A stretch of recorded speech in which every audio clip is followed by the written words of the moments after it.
Black Star Network is here. Hold no punches. I'm real revolutionary right now. Support this man, Black media. He makes sure that our stories are told. Thank you for being the voice of Black America, Roland. Stay black. I love y'all. All momentum we have now, we have to keep this going. The video looks phenomenal. See, this difference between Black Star Network and Black-owned media and something like CNN. You can't be Black-owned media and be scared. It's time to be smart. Bring your eyeballs home. You dig?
Hey, folks, today is Thursday, March 23rd, 2023. Coming up on Roland Martin Unfiltered, streaming live on the Black Star Network. I am live in Chicago, where I am doing several book signings for my book, White Fear, How the Browning of America is Making White Folks Lose Their Minds. In the wake of George Floyd's death, many people all across the country, many corporations and cities, focus on diversity, equity, inclusion. Well, in Minneapolis, there's a huge fight brewing where a sister says the city has totally disregarded DEI. We're going to talk about what's going on there. We'll talk with her and the accusations she is leveling, showing a complete dismissal of the issue of diversity, equity, and inclusion. Manhattan DA is simply saying no to the House GOP, who wants him to testify. Alvin Bragg says they're too busy investigating Donald Trump as opposed to comply with Congressman Jim Jordan. Will tell you what that drama is all about as well. Plus, chaos erupts during the California School District's workshop of critical race theory. Will show you the racism that unfolded, folks. And also, South Carolina women's basketball coach Dawn Staley decided to sport some history in the Gamecocks' most recent game. She saluted HBCU Cheney State. Folks, it's time to bring the funk. Roland Martin Unfiltered on the Black Star Network. Let's go. He's got it. Whatever the miss, he's on it. Whatever it is, he's got the scoop, the fact, the find. And when it breaks, he's right on time and it's rolling. Best believe he's knowing. Putting it down from sports to news to politics. With entertainment just for kicks, he's rolling. It's on go, roll, y'all. It's Roland Martin, rolling with Roland now. He's funk, he's fresh, he's real, the best, you know he's Roland Martin now.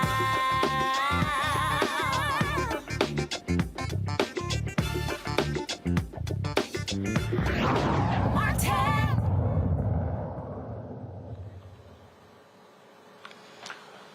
Well, the death of George Floyd took place 3 years ago, folks, in the city of Minneapolis. And the person who was in charge of DEI, diversity, equity, inclusion there, says the city simply is ignoring the reality of racism there. Tyeastia Green, the former director of Minneapolis' Division of Race, Equity, and Inclusion and Belonging for the city of Minneapolis, says city officials there lack the commitment to address systemic racism under Minneapolis City Operations Officer Heather Johnston. Now, Green was hired in 2022, just 20 minutes before a news conference about Amir Locke, the black man who was killed by police attempting to serve a no-knock warrant. In a scathing 14-page memo, she highlighted the challenges she faced in her role and how her recommendations were repeatedly ignored, intentionally misguided on assignments, and had false claimants filed against her. She also called out two black council members, Latricia Vita and Andrea Jenkins, for lying about their lack of work and engaging in anti-black racism. Tyeastia Green joins us right now on Roland Martin Unfiltered. Ms. Green, glad to have you here on the show. And so when you talk about the lack of commitment, look, we've been very critical here about all of these corporations and cities and others not being serious about the diversity, equity, and inclusion. How long did it take for you to discover that clearly Minneapolis, in your estimation, was not serious about DEI? I think it only took the first day, Roland. The first day that I was on the job, they sent me to my office, which was windowless and mouse infested. So the first day I knew that they weren't serious about racial justice. The first month was when the MDHR findings came out, the Minnesota Department of Human Rights findings. And then after that was the same day was the CCO demand letter from the employees saying, hey, Minneapolis, y'all are racist towards black employees. And there were like 60 employees that went to the confirmation hearing of Heather Johnston to explain to city council that she was in fact racist towards them. So it didn't take long at all.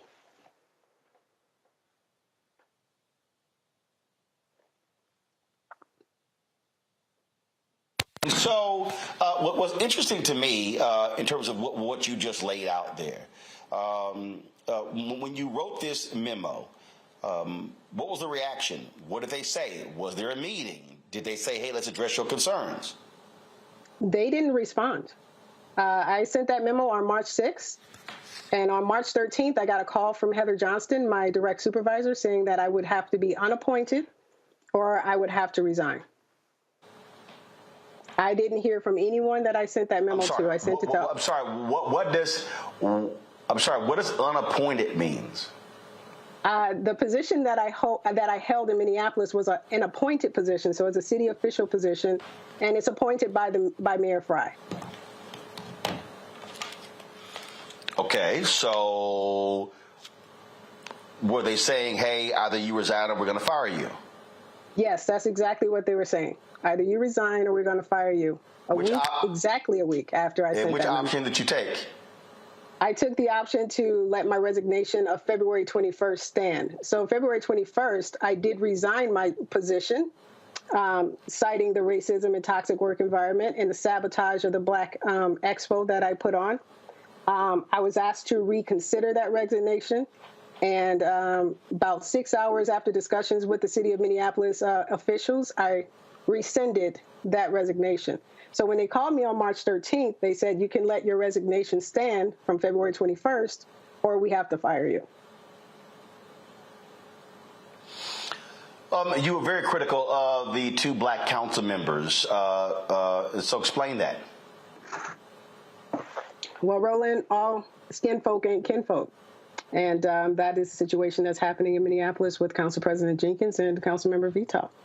Councilmember Vital, excuse me, has been going around the city, in the community, defaming my character with Black groups in the community in regards to this all-Black expo that I was trying to put on for the city. The very first one in 2023. For Black History Month. Minneapolis has never done anything for Black History Month for the Black community. And the first one that we do, Latricia Vital is out there discrediting the event, saying that I owned, the event planning company, that I paid myself $242,000, that I'm stealing money from the city. She started all of those lies within the community and within my workplace. What happens now? I'm going to live my life, Roland, but I'm going to make sure that the city of Minneapolis is held accountable for their toxicity and the racism in their enterprise. Do you believe that, this was, again, ground zero for so many people out here emphasizing and talking about DEI? Do you believe that this is indicative of the cities and corporations who we're already seeing some 36% of DEI jobs have been cut across the country? And so it seems that a lot of people just 3 years after the fact are pulling back on all of those big pronouncements they made after the death of George Floyd. Absolutely. There is definitely a backlash happening right now. You know how the pendulum swings when there's something, racial justice, we get something, and then the pendulum swings so far back that we're right back to where we were, or worse than where we were before we started. And so that's definitely happening around the country, where people are taking back their commitment towards racial justice after the murder of George Floyd. And Minneapolis is no different. And with the leadership of Heather Johnston and Mayor Frey, I fear that Minneapolis will be worse off in racial justice than it was before George Floyd was even murdered. Hold tight 1 second. I got to go to break. When we come back, I'm going to read to you the response the city of Minneapolis sent us with regards to your allegations. Folks, you're watching Roland Martin Unfiltered on the Black Star Network, live from Chicago. Don't forget, if you're watching on YouTube, hit the like button. Facebook, hit the share button. Also, please comment on our Black Star Network OTT app. Don't forget, you can download our app, Apple phone, Android phone, Apple TV, Android TV, Roku, Amazon Fire TV, Xbox One, Samsung Smart TV. If you're watching on Amazon TV, simply go to Amazon News, and you can watch our 24-hour, 7-day-a-week Black streaming channel right there on Amazon News. You can also say, Alexa, play the Black Star Network to hear the audio from the show as well. And so, and don't forget to support us in what we do. Your dollars truly, truly make a huge difference in the stories that we cover. And so please send your check and money orders to P.O. Box 57196, Washington, D.C. 20037-0196. Cash App, $ RM Unfiltered. Unfiltered, PayPal R Martin Unfiltered, Venmo RM Unfiltered, Zelle Roland at RolandSMartin.com, Roland at RolandMartinUnfiltered.com. We'll be right back.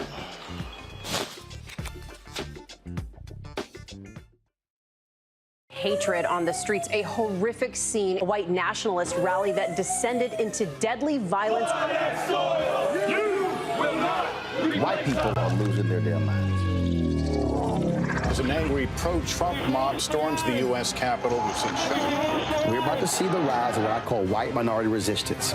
We have seen white folks in this country who simply cannot tolerate black folks voting. I think what we're seeing is the inevitable result of violent denial. This is part of American history. Every time that people of color have made progress, whether real or symbolic, there has been what Carol Anderson at Emory University calls white rage as a backlash. This is the rise of the Proud Boys and the Boogaloo Boys. America, there's going to be more of this. Here's all the Proud Boys, Dave. This country is getting increasingly racist in its behaviors and its attitudes because of the fear of white people. The fear that they're taking our jobs, they're taking our resources, they're taking our women. This is white fear.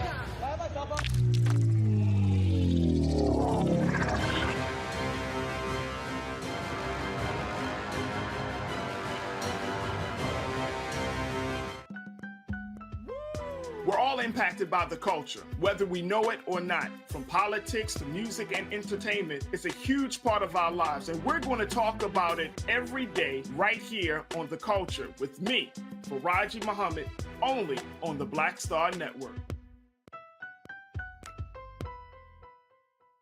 You want me to do something crazy, but I don't know what to do. I'd rather just sit here. I'm Chrisette Michelle, and you're watching Roland Martin, Unfiltered. I mean, could it be any other way? Really? It's Roland Martin.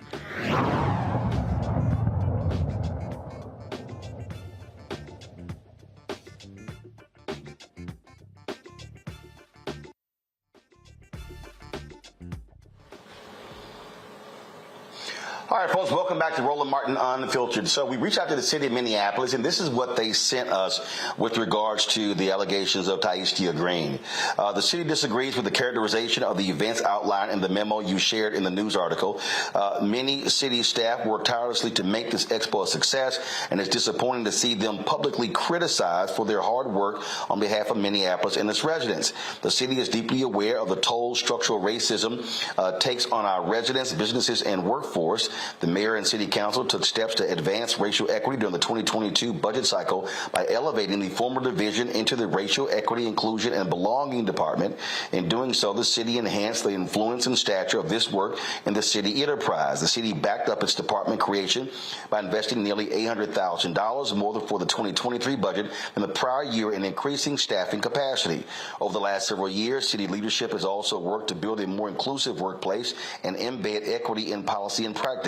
Just this year, the mayor allocated significant funding to develop anti-racist training curricula, and the city has already partnered with third-party experts to deliver anti-racist training sessions to city leadership. The city has also reformed its procurement processes in the last year to prioritize local vendors within the target market program.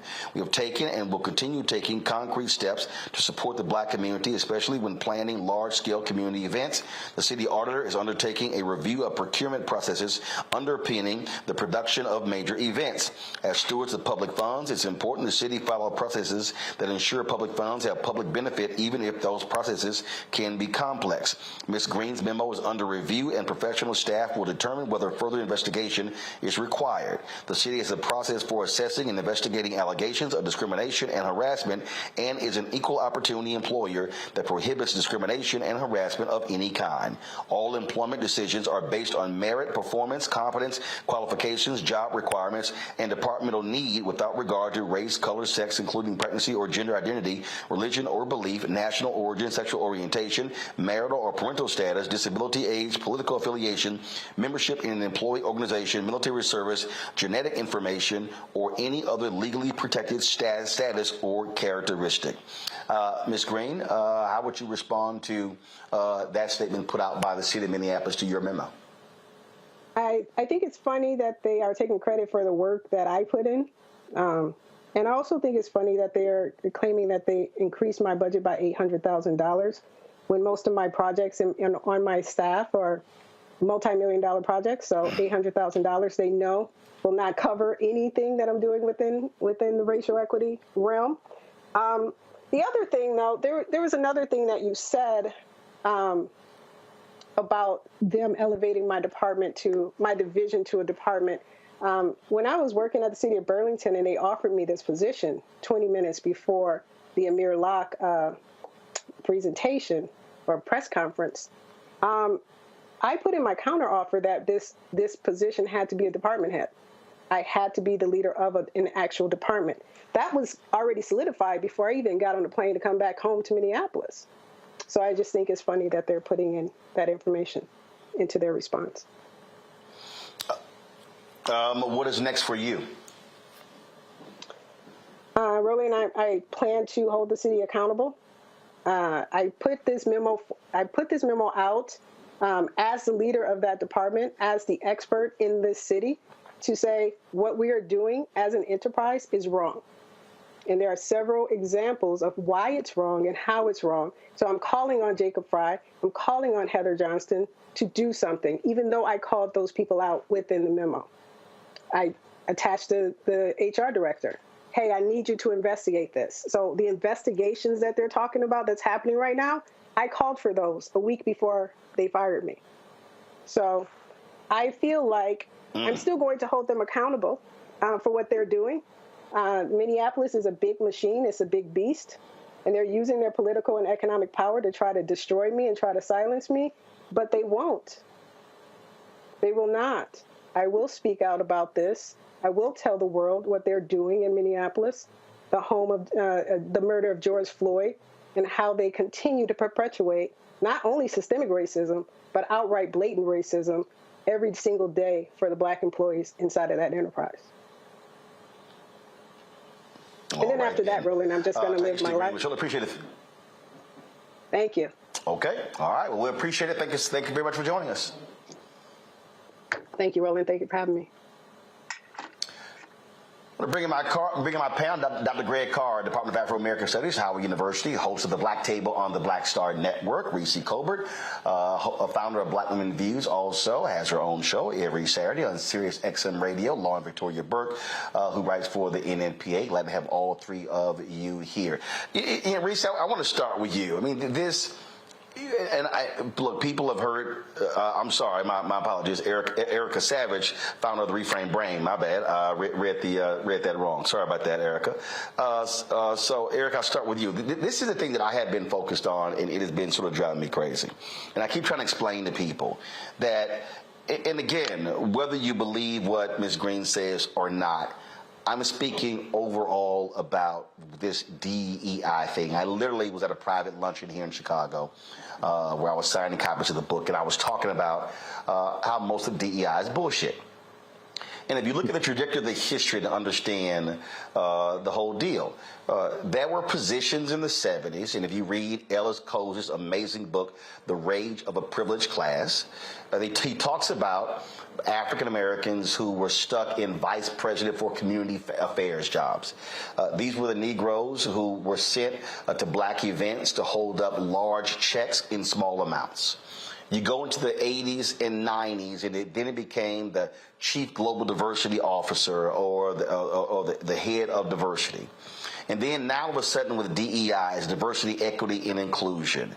And the reality is, even with the DEI jobs, 75% of all DEI jobs in America are white. So even in that job, which is supposed to be about diversifying corporate America, they still white. And so what this is it is a nationally, which is why, again, why I'm here signing copies of my book, White Fear. It is white culture dominating, white viewpoints dominating, and they still are not serious about this idea of diversity, equity, inclusion, and making sure that we have a piece of the pie. Oh my goodness, yeah, and that's the way that they've always wanted it to be, right? And you were talking about that number. I was reading something closer to 80% that chief diversity officers are largely white men. So when we're now starting to hear more about diversity, equity, inclusion, we can just think back to a clip that you played a couple of weeks ago where we had a lawmaker from my home state of Georgia, using DE&I in an inflammatory way to say that the train derailment that happened in Ohio was because of DE&I funding that was not provided for the train, which absolutely makes no sense. But we see these terms, woke, we see the bastardization of these words in a way to really get the base riled up. It is a way to get those people who understand that the numbers are shrinking, that we're getting closer to 2040, 2050 when the demographics will shift, when there will be a white minority and a people of color majority.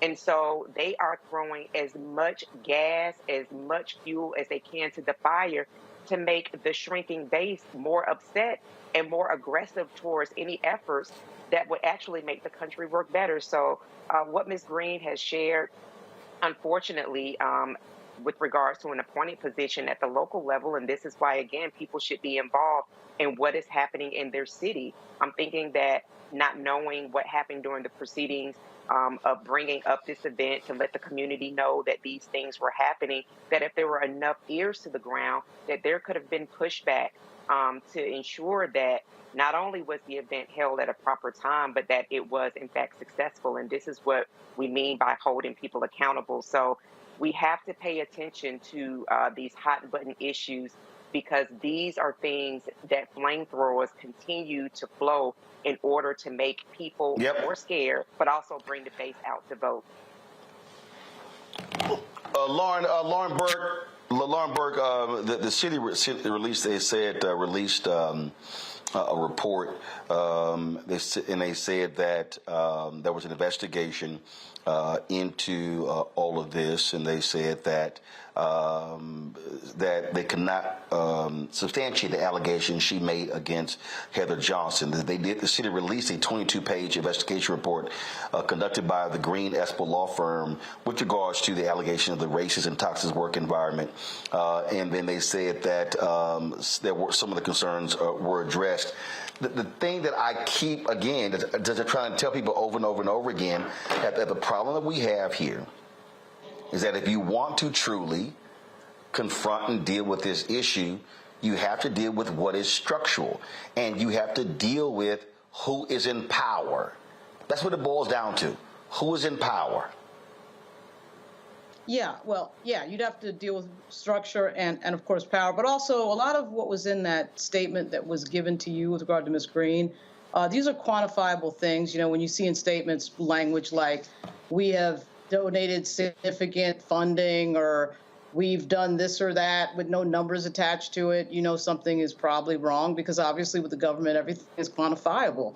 The amount of people hired, the amount of budget resources and money that goes to a specific department is all quantifiable.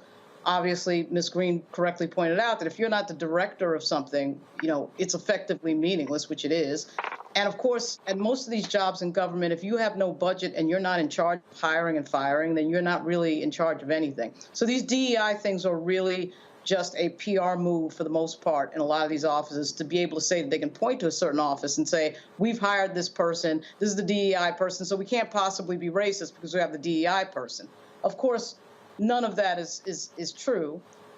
We know that. We know the history of this country. We know how hard it is for the majority, the white majority in this country, to deal with the history of this country when it comes to black people and discriminating against black people. That all plays into this. And now politically, on the political side, the Republicans are using DEI as a proxy for, hey, white people, you know, these black people are getting something, or are going to get something, a job, a benefit, or whatever, that are not qualified. So sort of a proxy for saying quota, or that quota is about to happen. Of course, it doesn't matter that none of that is true. If you can message it and get it into a newspaper or get it into a media platform, it's true for whoever reads it, and that's the end of the story. Hold on 1 second. I'm going to a break. We come back, Greg. I want to read for you. I made a comment on the LinkedIn page of the Chief Diversity Officer for PepsiCo today that you might find interesting, and I want to get a comment on that and this issue as well. Folks, you're watching Roland Martin Unfiltered, live from Chicago, right here on the Black Star Network. Back in a moment. On the next A Balanced Life with me, Dr. Jackie, Reentry Anxiety. A lot of us are having trouble transitioning in this post-pandemic society and don't even realize it. We are literally stuck between two worlds, in purgatory. How to get out of purgatory and regain your footing and balance. What emotions they're feeling and being able to label them, because as soon as you label an emotion, it's easier to self-regulate. It's easier to manage that emotion. On the next A Balanced Life on Black Star Network. When you talk about blackness and what happens in black culture, we're about covering these things that matter to us, speaking to our issues and concerns. This is a genuine people-powered movement. There's a lot of stuff that we're not getting. You get it, and you spread the word. We wish to plead our own cause. Too long have others spoken for us. We cannot tell our own story if we can't pay for it. This is about covering us. Invest in black-owned media. Your dollars matter. We don't have to keep asking them to cover our stuff. So please support us in what we do, folks. We want to hit 2,000 people, $50 this month, raise $100,000. We're behind 100,000, so we want to hit that. Y'all money makes this possible. Check some money orders. Go to P.O. Box 57196, Washington, D.C. 20037-0196. The Cash App is $RM Unfiltered. PayPal is R Martin Unfiltered. Venmo is RM Unfiltered. Zelle is Roland at RolandSMartin.com. You want me to do something crazy, but I don't know what to do. I'd rather just sit here. Hi, this is Cheryl Lee Ralph, and you are watching Roland Martin, Unfiltered. I mean, could it be any other way? Really? It's Roland Martin.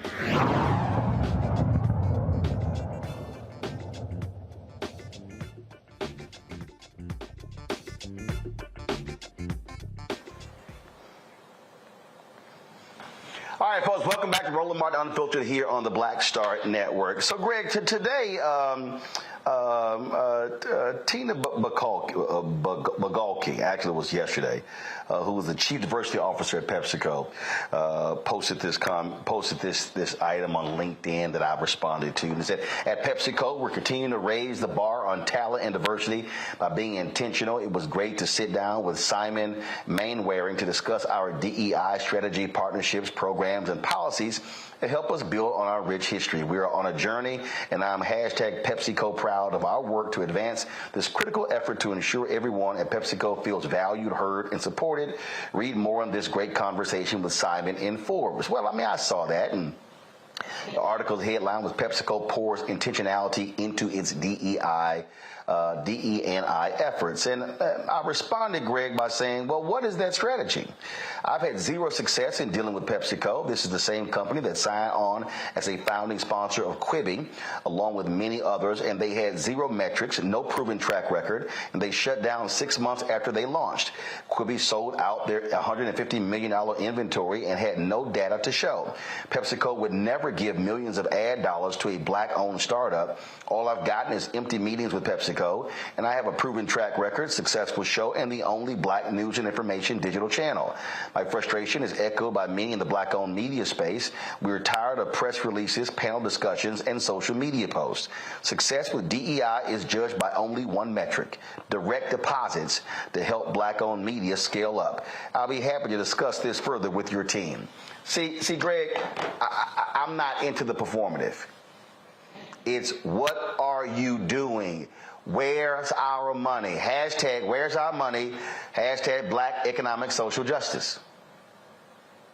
No, Roland, I mean, I think Lauren has framed this. This is all performance. When you say diversity, equity, inclusion, you're talking about performance.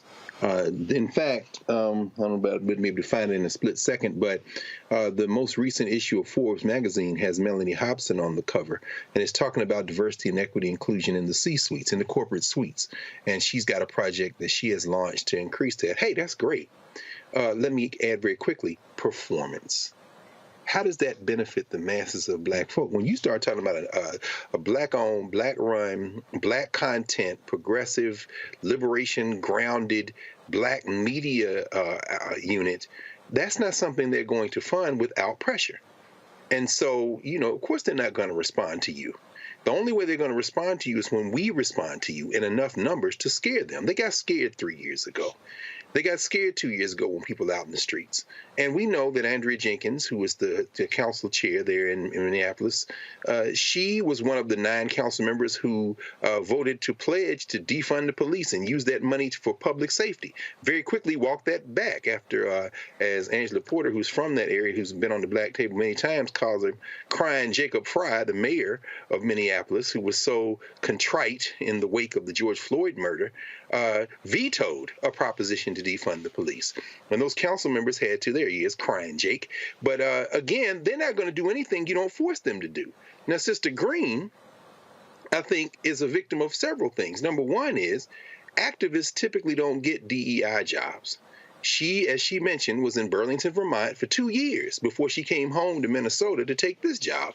And she left that job and in the wake of that said, you know, she didn't feel supported in that job. Well, guess what, sis? No, you weren't supported. You weren't going to be supported. And so these same 2 sisters, Andrea Jenkins and Vital, who was on the board, on the council that she talked about in her memo, who voted to support that $435,000 investment in this festival, in this event, this Black History Month event that they had. Well, you're probably not good. You're not going to get any staff support to put it on. You're not going to get any support from the city because it's a window dressing job. But there are people in Minneapolis, small business owners who lost money, people in the community. My question would have been to her is, having been in a job like this in Vermont for 2 years, you know, don't you know when you go in, you're not going to have any support? What is your strategy to connect with the people who are swinging with both fists in Minneapolis and in St. Paul and have been doing it for years? This is you got to have guerrilla warfare in these situations. You've given us the model. You're not waiting on these people to give you the advertising dollars, even as you implore us to support you so you can do that battle. Meanwhile, you do the work. You do the work. This is the thing I think we often miss in these diversity equity. To the point that Greg just made there, Erica, and it's simple. Pressure. So it's very interesting. Pressure busts pipes. Pressure creates diamonds. The reality is, none of this is going to change unless we understand we have to apply pressure. This is not about being nice. This is not about being wonderful. This is not about sitting here presenting resumes. It is going to be pressure. And I would love for folks to say, oh, we did the right thing and y'all followed the plans, everything like that. But my experience has been, this is what it's going to require. And the thing about this is this here. Just like I made about the woman at PepsiCo. Okay, you're the head of DEI. You say that it's an imperative, it's important from the CEO. Prove it.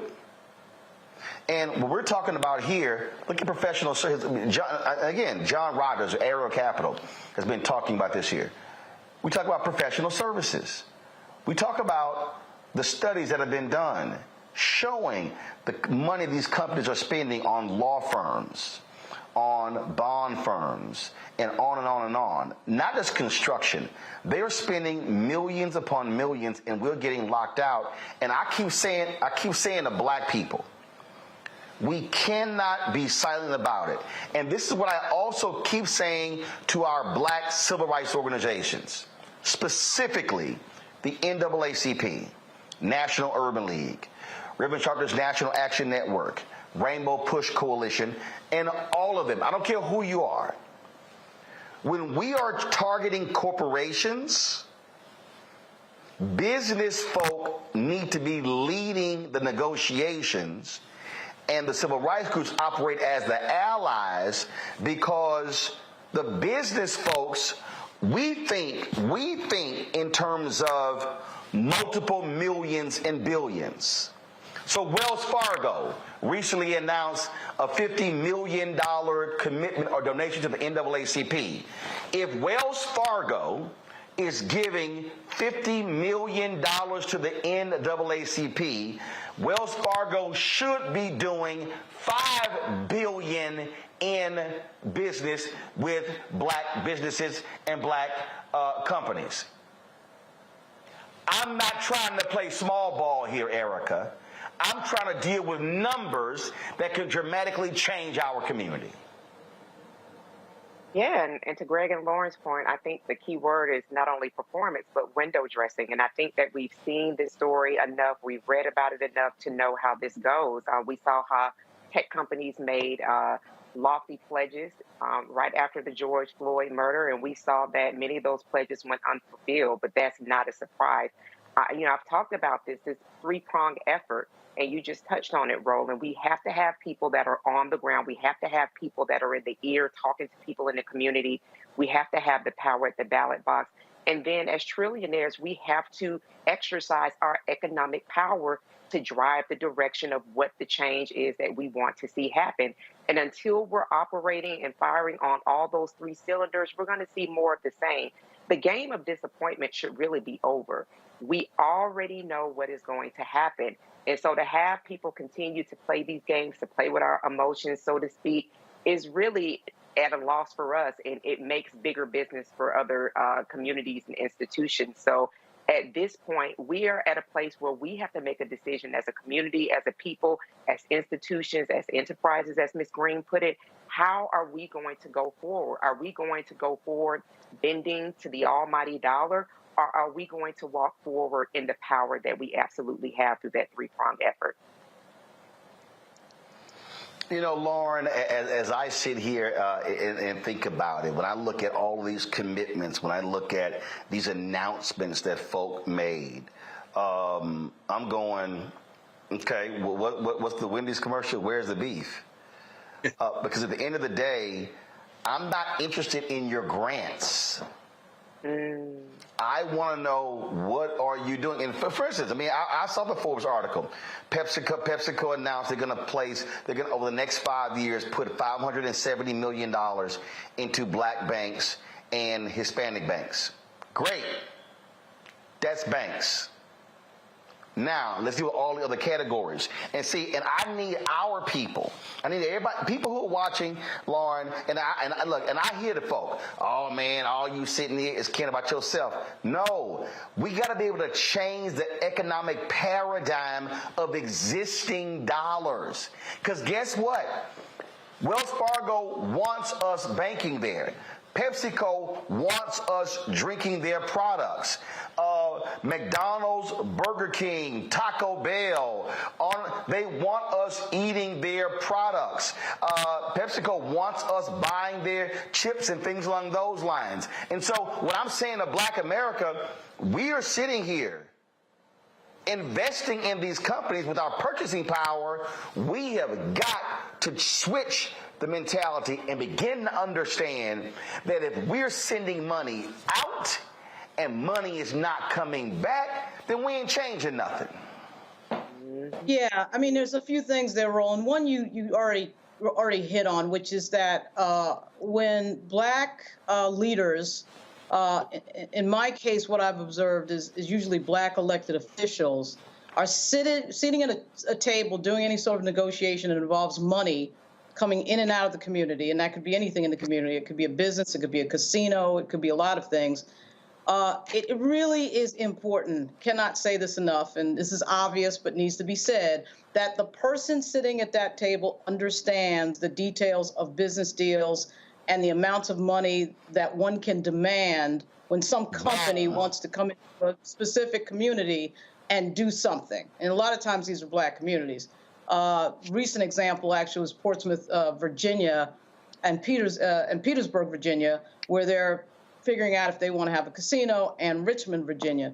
All places where there are a lot of black leaders who are sitting at the table on city council, mayors, et cetera, and so on. And if you don't have somebody at that table when that negotiation happens that is specifically making specific demands about where that money is going to go when that money starts getting made at a place like a casino, but it could be another business as well, there are going to be big mistakes, multi-million-dollar level mistakes, and it happens all the time because typically people who come into elected office are not typically business people who deal with millions and millions of dollars. And that type of mistake has happened in the black community a lot on big levels. And, you know, it can't be said enough that money and leverage that we have in the community with our buying power has got to be somewhere in the conversation. It all really comes down to who leads that conversation in the moment of truth in some meeting someplace. And I cannot tell you how many times these types of issues have been messed up by people who took poli-sci at some liberal arts school instead of taking, you know, the MBA class or a business class, and they end up in elected office as the mayor or somebody in the state senate or whatever it is, having absolutely no idea what they're doing in a business discussion. And that has cost the community, has cost the Black community millions and millions of dollars. And people like Maynard Jackson and Marion Barry, I mean, people need to study some of these leaders who knew what they were doing at the table, particularly Maynard Jackson. Yep. And so that's been a huge issue on this. Hold on 1 second and go to a break. I want to come back and talk about this here. And I know folks who are watching, and somebody might be saying, man, it's a lot of other news to talk about. I'm going to say this again, and I want y'all to understand this. If you are not having a money conversation, you're not having an American conversation. You're watching Roland Martin Unfiltered on the Black Star Network. Coming up on the next Black Table, a conversation with Professor Howard W. French on his new book, Born in Blackness, covering 600 years of global African history and helping us understand how the world we know today is a gift from Black people. There could have been no West without Africa and Africa. That's on the next Black Table with me, Greg Carr, only on the Black Star Network. On the next, A Balanced Life with me, Dr. Jackie, Re-entry Anxiety. A lot of us are having trouble transitioning in this post-pandemic society and don't even realize it. We are literally stuck between two worlds, in purgatory.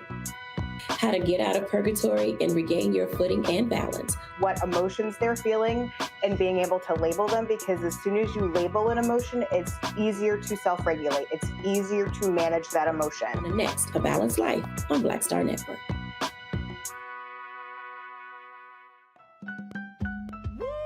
We're all impacted by the culture, whether we know it or not. From politics to music and entertainment, it's a huge part of our lives, and we're going to talk about it every day right here on The Culture with me, Faraji Muhammad, only on the Black Star Network. I'm Deborah Owens, America's Wealth Coach, and my new show, Get Wealthy, focuses on the things that your financial advisor and bank isn't telling you, but you absolutely need to know. So watch Get Wealthy on the Black Star Network.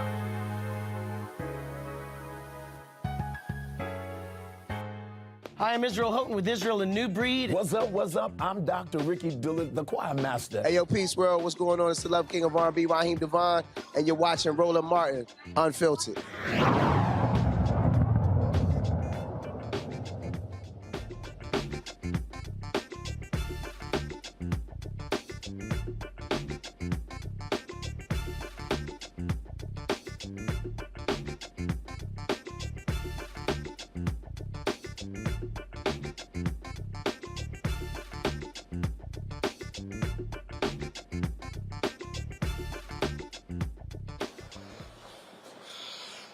All right, welcome back to Roland Martin Unfiltered. So here's, I need people to listen. I need the people to listen to what I'm about to tell you. In the wake of the death of George Floyd, Black institutions across the board saw a dramatic increase of donations. Black Lives Matter, $90 million. The NAACP, upwards of $150 million. $100 million to the National Urban League. And other, NAACP, Legal Defense Fund, Lawyers Committee for Civil Rights Under Law, all of these groups. HBCUs. We could go on and on and on. But I need people to listen to me when I give you some numbers. A lot of y'all got bent out of shape with the $90 million that was given to Black Lives Matter. Man, what they doing with the money? But y'all did not have that same fervor when corporate America actually committed anywhere from 50 to 60 billion in the wake of social justice. Let me repeat that. A lot of y'all had smoke for Black Lives Matter, but y'all was silent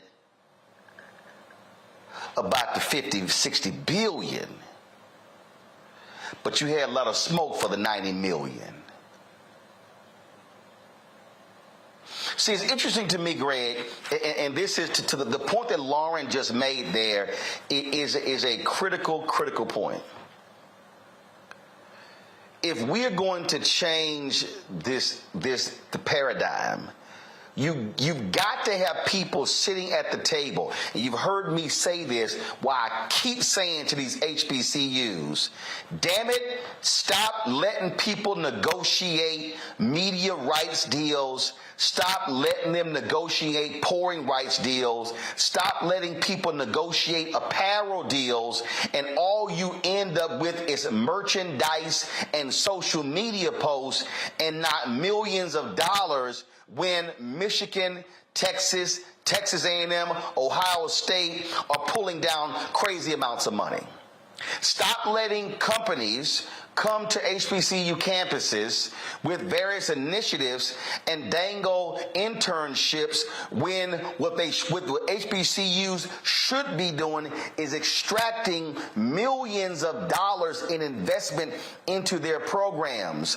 We have got to have people sit at the table who understand how to negotiate big numbers, as opposed to what we have is, in too many cases, big egos. Absolutely. Right. I think that last part, what you just said there, really brings it all home. We have to be able to do that, but that means there has to be a we. There is no we, brother. Segregation forced us into a we. So, it's interesting when you look at HBCU boards of directors, boards of trustees, and so forth. Prior to the end of apartheid, many of these people were business people in Black communities. Many of these people were people who knew how to build a business, run a business, and deal with Black people. They loved Black people, but let's be quite frank, they were also relying on Black people prior to the end of apartheid. What we see today is individual Negroes, many of them pets and successes in the white world. If you look at corporate America, according to this recent Forbes magazine article, the Standard & Poor's top 500, maybe 85% of the Standard & Poor's top 500 companies in the United States have some Black representation on their boards of directors, but about 3.2% of those companies have Blacks in senior executive roles. So they've sprinkled a little diversity, equity, inclusion, but it doesn't do anything for us. See, when you're looking at a Roland Martin, you're looking at somebody who is a successful businessman, but also has a mentality that you're trying to do something for the race. We can't make the assumption that these individuals are trying to do something for the race. Even when they're trying to do something for the race, they're doing it in a capitalist system. You're absolutely right. You're talking about America, you're talking about the world system, you're talking about capitalism. And guess what capitalism doesn't do? It doesn't do charity for people who might be an actual competition for it. So, I was talking to my students today about the WNBA. They were saying, well, the WNBA, why don't people support the WNBA? I said, have y'all ever heard of ABL?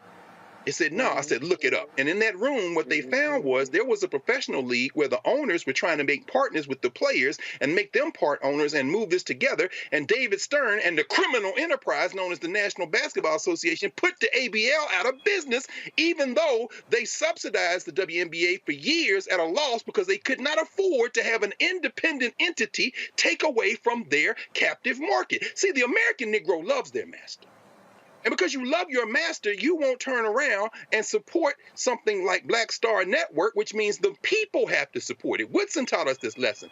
I'll end with this. This is the Forbes magazine I was talking about with Melody Hobson on the cover. Capitalism for all. Well, guess what? That's an oxymoron. She says people talk about access to capital, but access to customers may be more important. Yeah, especially when you got individual Negroes trying to create beautiful graphics and loss leaders to bring our people into the white capitalist structure. And where is Melody Hobson's check for Black Star Media? Where is Robert Smith's check for Black Star Media? Where is, what's the boy's name that tried to flip the Civil Rights Act over? You know, the guy who's now bidding for BET with Diddy and Tyler Perry. What's his name? Oh, yeah, you're from Byron Allen. Where is his check? In other words, these people are playing capitalism. There is no we. But when they get in trouble, that's when they come for the we. We gotta. I don't give a damn if it's any black people in corporate America. If it's 3 of them there and nothing happens for us and all you're doing is creating shake your jingle leg jingles so that a few more Negroes can give up the last 3 cents in their pocket to Pepsi and Target and everywhere else, then we don't need you. What we need to do is support our own. And if you're not supporting us in these diversity, equity positions you get yourself in, I agree with you, Lauren. Turn your back on them. We have to organize. This is a very different kind of capitalism because capitalism don't get you. And this is also why these black folks are sitting on these boards of directors. Why are you there? Right. Black folks fought for you to get these positions, but what are you doing while you are there? Why are we having to beat the door down to get black-owned media advertising when every single one of these boards has a black board member? They should say that is my mission sitting on this board. And let me address the point because John talks about this notion of access to capital versus access to consumers. Y'all, this is real simple. Roland doesn't need access to capital. Let me say that again. I need everybody to listen to what I'm saying. We are in the black. We are profitable. I don't want a loan. Come on, brother. I want contracts.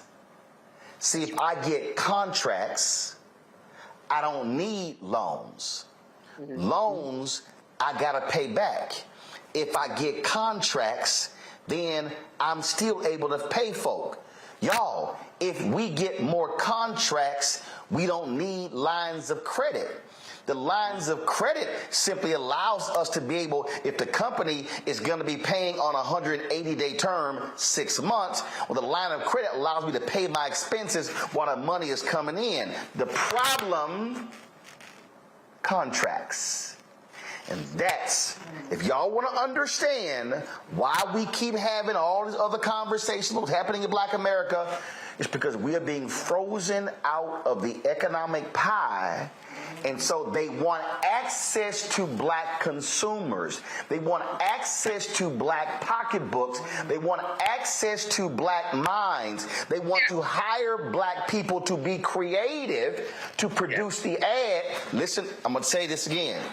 They want to hire black people to create the ads to get black people to buy more things, but they don't want to run the same ads that black people create on black-owned media. So please, you tell me what that is called. We call that sharecropping. Mama, they understand that. They understand who's in charge. Y'all understand. But again, we have to have the courage to challenge them saying, where's the return on investment? Folks, so here's the deal. I am headed out. I'm headed to a meeting with my frat brother, Don Thompson, the former CEO of McDonald's, who is doing some amazing things with his wife, Liz, driving this issue as well. So I'm about to go meet with him.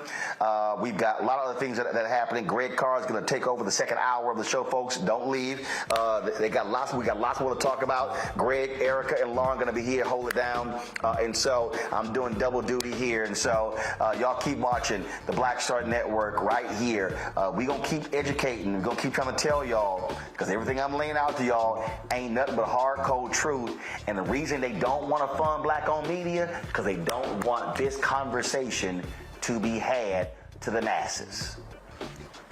I'm going to see y'all tomorrow. Don't forget, my book signing is in Chicago. Y'all, we are sold out. I might have to come back to Chicago. Literally, there's no room. The restaurant is completely sold out. Can't wait to be at Chemistry, Chicago tomorrow night. Black-owned restaurant there in Hyde Park. I'll be back in a moment, y'all. A lot of these corporations or people that are running stuff push black people if they're doing a certain thing. What that does is it creates a butterfly effect of any young kid who, wants to leave any situation they're in, and the only people they see are people that are doing this. So I gotta be a gangster, I gotta shoot, I gotta sell, I gotta do this in order to do it. And it just becomes a cycle. But when someone comes around and is making we don't, they don't want to push it or put money into it. So that's definitely something I'm trying to fix too, is just show there's other avenues. You don't gotta be a rapper, you don't gotta be a ball player, you can be a country singer, you can be an opera singer, you can be a damn whatever, showing the different avenues. And that is possible, and it's hard for people to realize it's possible until someone does it.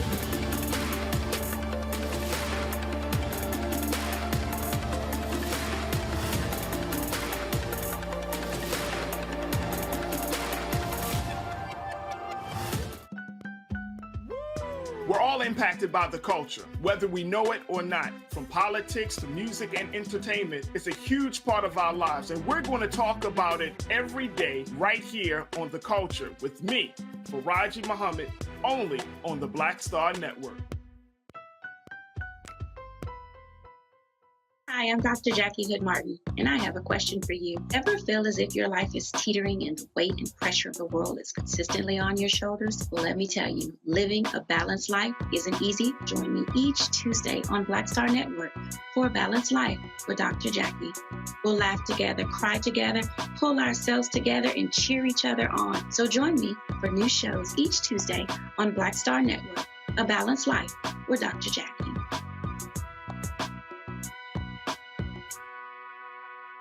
I'm Angie Stone. Hi, I'm Teresa Griffin. Oh, Roland. Hey, Roland, I am so disappointed that you are not here, first of all. Where's our dance? It's like we get a dance in every time I see you. And so now you're not here for me to dance with, sir.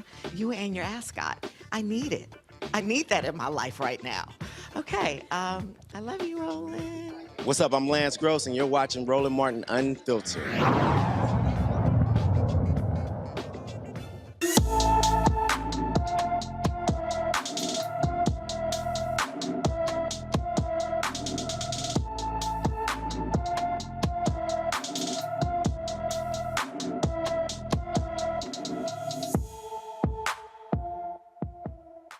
In our Black and Missing segment tonight, we are talking about Tevin Powell. Tevin Powell disappeared from his Louisville, Kentucky home on September the 18th, 2022. The 16-year-old is 5 feet, 6 inches tall, weighs 160 pounds, with black hair and brown eyes. Anyone with information about Tevin Powell should call the Louisville, Kentucky Metro Police Department at 502-574-7111. Let's turn our attention to the state of New York. In fact, more specifically, the Isle of Manhattan, and a brother who is making headlines because he's just doing his job, Alvin Bragg, who is, of course, the district attorney in Manhattan. The Manhattan DA's office tells 3 House GOP committee chairmen to stay in their lane. Let's see now that we have writing on Alvin Bragg, General Counsel Leslie B. Dubeck penned a letter to the representatives saying that the Republican chairman's request in an unprecedented inquiry into pending local prosecution. You've probably been looking at Jim Jordan and others who are trying to get Alvin Bragg to testify before Congress. Apparently they don't understand how government works. Dubeck's letter is in response to a letter that the GOP chairman sent to Bragg earlier this week seeking information about the Trump case and federal funding for the DA offices that the DA office receives. She said that Bragg's office would not allow the congressional investigation to impede New York from them exercising, quote, New York's sovereign police power. There we go. The right wing likes to talk about federalism, except when they want to use the federal government as a cudgel. She did inform them that they would prepare a letter describing its use of federal funds. Bragg's office wants to meet with committee staff to understand the precise information they seek, which can be shared within, quote, constitutional obligations. Lauren, you've covered the Hill. You've covered a lot of political backs and forths in many different state houses and federal state houses. What the hell is Jim Jordan asking Alvin Bragg? And how would you advise the Manhattan DA's office to respond to this? Well, I don't know that they need any advice. Their response was what I suspected it would be. As somebody who was born in the Bronx, it was not unfamiliar. I only wish that Robert Morgenthau was still alive. When I was a little kid, he was the DA of Manhattan. in the 1970s. I think he passed away just a few years ago in 2018, 2019. This is the type of outrageous, ridiculous, arrogant request that somebody like Robert Morgenthau would have really slammed down. I think Alvin Bragg's office was being very polite. I know a lot of the media is like, ooh, it was a strong response. Well, I'll tell you what, if that was Cyrus Vance in there or Morgenthau, it would have been even stronger. There's this air with Jim Jordan and a lot of these Republicans that we have in Congress now of, you cannot boss us. You cannot tell us what to do. We tell you what to do. We tell you how it's going to be. We dictate the pace. Nobody can ever tell us anything. That was the same air that Donald Trump had, which is, it is an arrogant vestige of white supremacy. This idea that how dare this black DA be telling us what to do? How dare we have to listen to his, guidance in any way, shape, or form? He's never going to boss us. So they're flexing to their supporters, and they're sort of carrying this idea that nobody can ever tell us what to do. There is no authority over us. We get to tell Alvin Bragg to come hither. It is all complete nonsense. Complete, unadulterated, clear nonsense. And they'll do it until somebody slaps them down, which is typically a court or another lawyer or somebody else in authority that understands this is all nonsense. But in fact, they do need to be slapped down, or they just get bigger and more bold and more arrogant. And that's what you just saw. Absolutely. Absolutely. It's interesting to hear you say that, Lauren.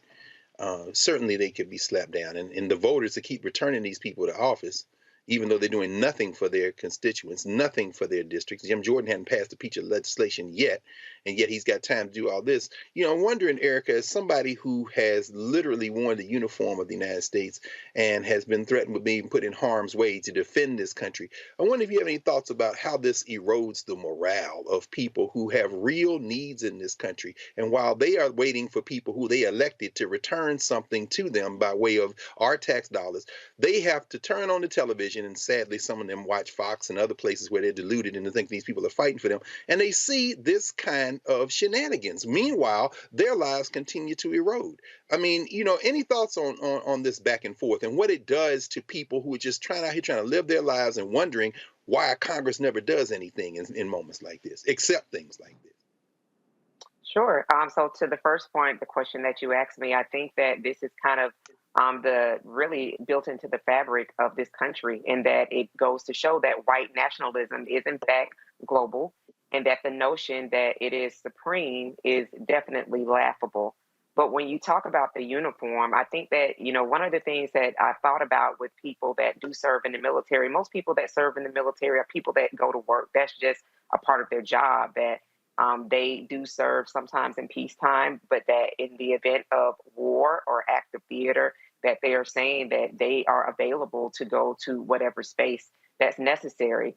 But on the face of it, again, this is built into the fabric of the country. And I think that, when we look at historically over the past couple of elections, this is what Republicans have not only said that they would do, but they actually published pieces to say that this is what they're going to do.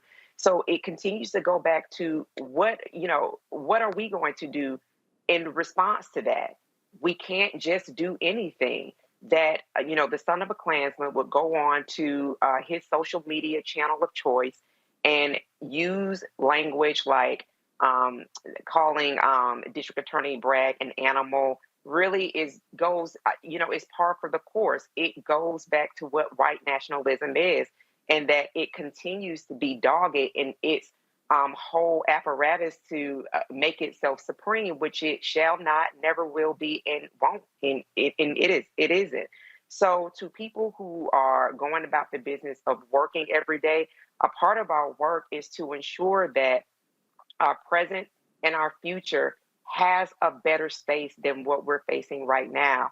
And it goes back to that three-pronged attack, but it also does beg us to be more conscious about what we can do in some of the time that we do have available, because Republicans did promise this level of chaos. And so we've got another year and a half to go until at least on the congressional side, the House side rather, to make a decision about who's going to return to Congress. And unless people want to see more of the same, we're going to see the same thing unless we actually exercise some of the power that we have if we don't have the ability to be on the ground, which is to go to the ballot box and ensure that unless in cases of gerrymandering, that we are able to have individuals in the office that do speak for us. Absolutely. Well, let's turn, speaking of the ballot box, let's turn to elected officials in the extremely gerrymandered Magnolia State, Jackson, Mississippi. In Jackson right now, there has been a commission put together which has only one black lawmaker and 9 whites to negotiate the final version of a bill that would expand the territory of a state-run police department inside Mississippi's majority black capital city. Lieutenant Governor Delbert Housman and House Speaker Philip Gunn, both Republicans, finished selecting the senators and representatives to work on the final versions of the bill.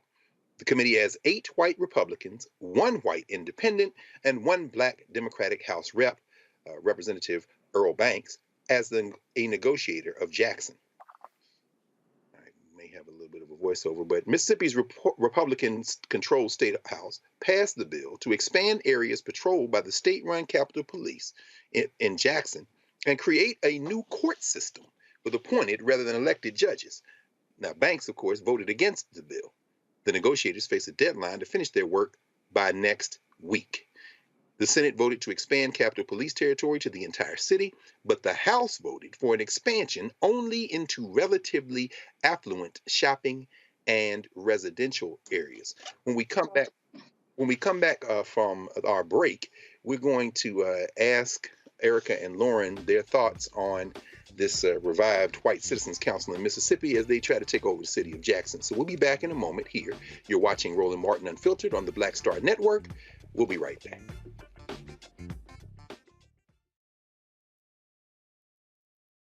Folks, Black Star Network is here. Hold no punches. I'm real revolutionary right now. Support this man, Black Media. He makes sure that our stories are told.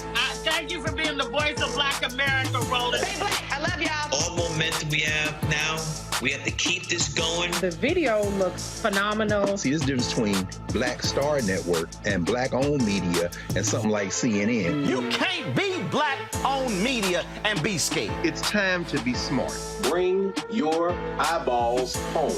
You dig?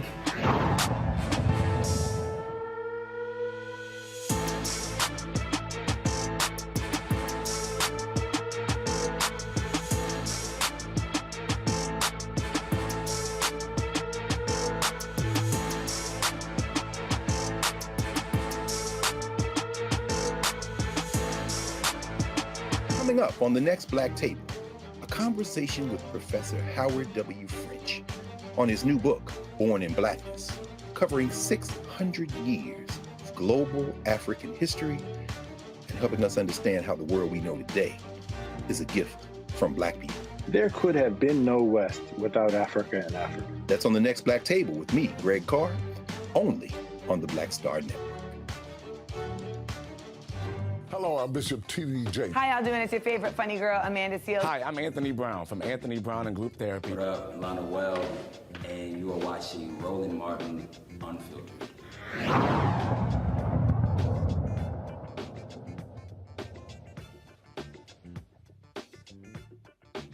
Welcome back to the Black Star Network. Remember to support the Black Star Network across all your platforms. Tell your friends to get in here now. We got to support each other as we do this work. We just left the state of Mississippi. You know, this has been the station and the network that has covered this story more than anywhere else. We've had the mayor of Jackson on, Chokwe Lumumba, have had city council people on, have folk organizers who are on. Erica, thinking about this question of Jackson, and now they've put this commission together. Of course, they were trying to get at the federal dollars for the water to fix the water, and now here they are trying to create their police force inside the borders. Any thoughts on the implications of this kind of extreme measure of creating an insular white police force to guard the white neighborhoods, and then a civil court where they can get involved in other things, perhaps even like taking land or whatever else they want to busy themselves with in Jackson, Mississippi? Yeah, white nationalism. I'm glad you mentioned the White Citizens Council because I thought about that, after the landmark Brown v. Board of Education. And so you saw segregation is becoming very active, white nationalists. But those types of councils didn't disappear. They just really kind of disseminated into other places. They're in our wells of Congress. They are executives of state. They're all around. They're billionaires and they're poor as well. And so in thinking about Mississippi, we do have Ben Crump, who is also a friend of the show, young man Raheem Carter, who his remains were found in different places. His spinal cord was found in one place and other remains in another place. Attorney Crump is reporting that he was reportedly decapitated. And so when we see, and we've had another lawyer on to talk about two men that were essentially tortured for 90 minutes, one that had to have his tongue surgically removed.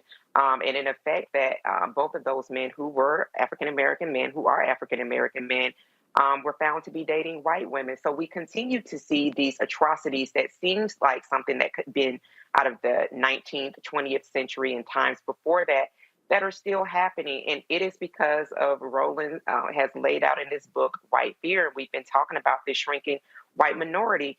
But, one of the things that I'm thinking about in terms of the ongoing water crisis that is happening in Jackson, Mississippi, is also the students of an HBCU there, Jackson State University. And so when we think about police presence, understanding what that has looked like for Black people for centuries on end, as we have known them to be slave patrols, thinking about that student population, is that population going to begin to disintegrate? Are we going to see Jackson State not be what Jackson State has been in the past because parents are in fear of sending their children there? Raheem Carter was a 25-year-old young man who ran to the police for help in fear of white men that were following him. So, as we look at Mississippi, and looking at it and what it is doing, it is also spreading a message. It is telegraphing a message of what a lot of people are wanting to see across these United States of America. So I think that, as we continue to report on these stories, talk about these stories, these are things that people should be, no matter where they're living, what part of the country, as Malcolm X said, everything below the Canadian border is the South.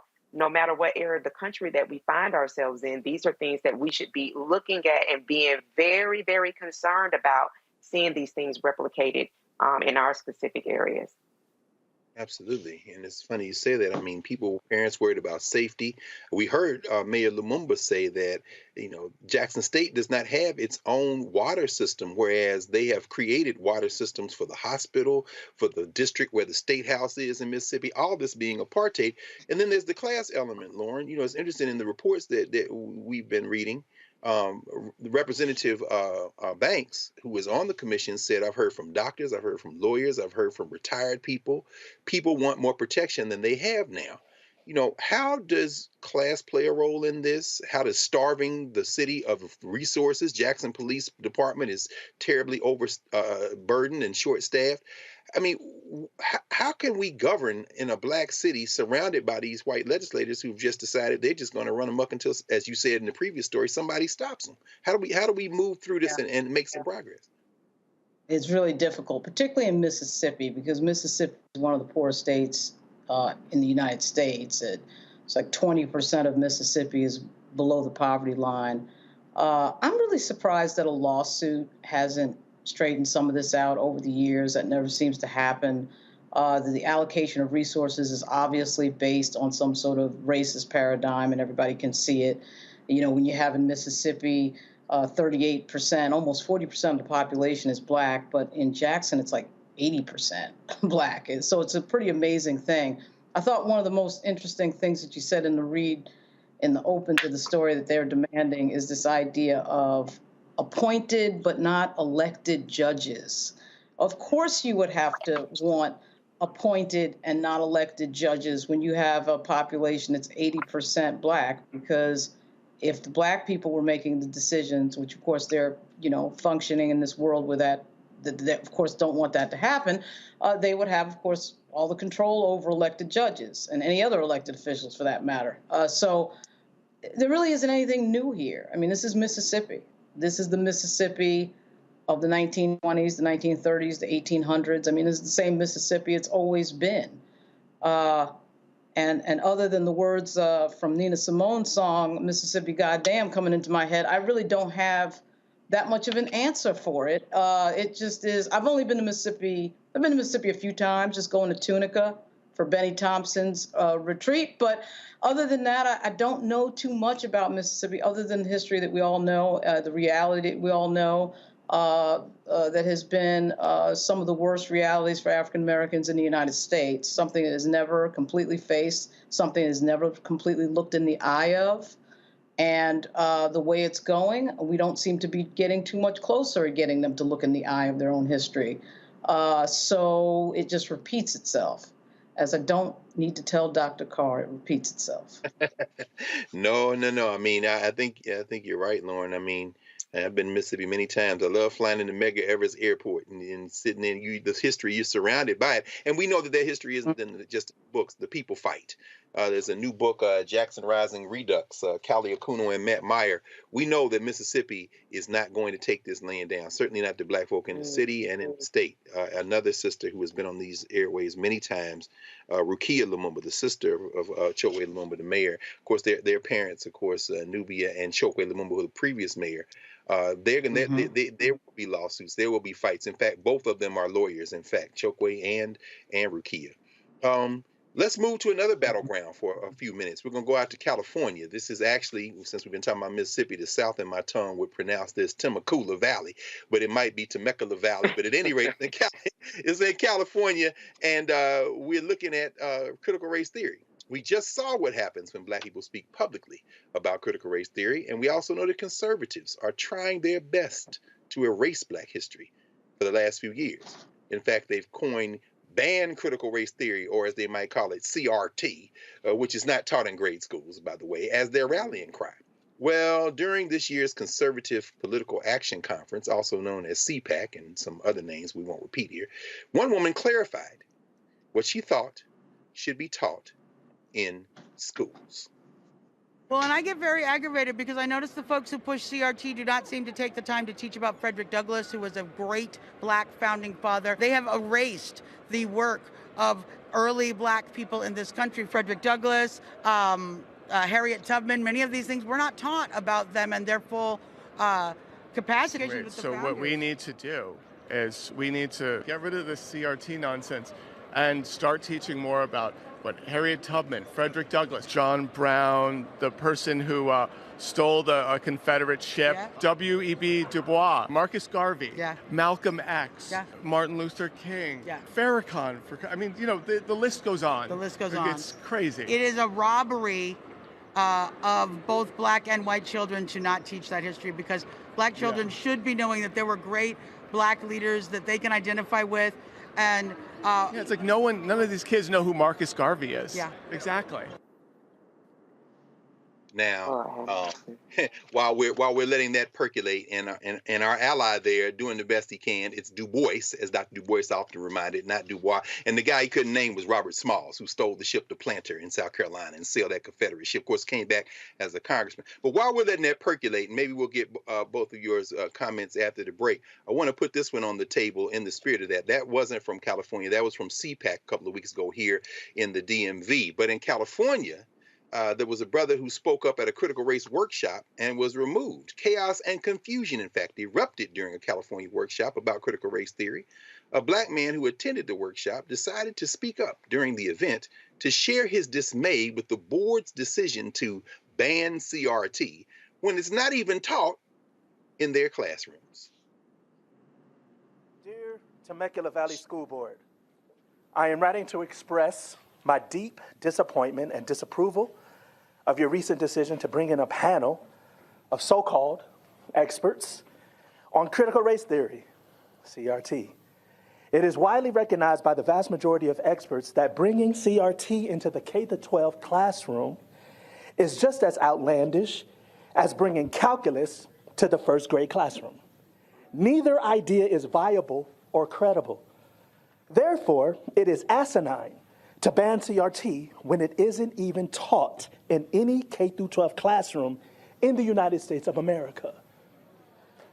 Your continued, blatant, willful ignorance of the Black experience in this country is not only shameful, but also detrimental to the education and growth of our children.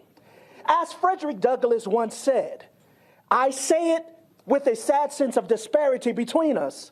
I am not included within the pale of glorious anniversary. Your high independence only reveals the immeasurable distance between us. The blessings of justice, liberty, prosperity, and independence bequeathed by your fathers are shared by you, not me. The sunlight that brought light and healing to you has brought stripes and death to me. This 4th of July 30 seconds. Is yours, not mine. You may rejoice, but I must mourn. It is disappointing to see people who have a problem with history being taught. It is not Ruby Bridges who has a problem with history being taught accurately. It is the people who threw rocks at a 6-year-old. It is for trying to simply go to school whose grandchildren might learn and see their pictures and recognize their faces as they were throwing rocks at this little girl instead of taking progress. Thank you, Dean. Thank you.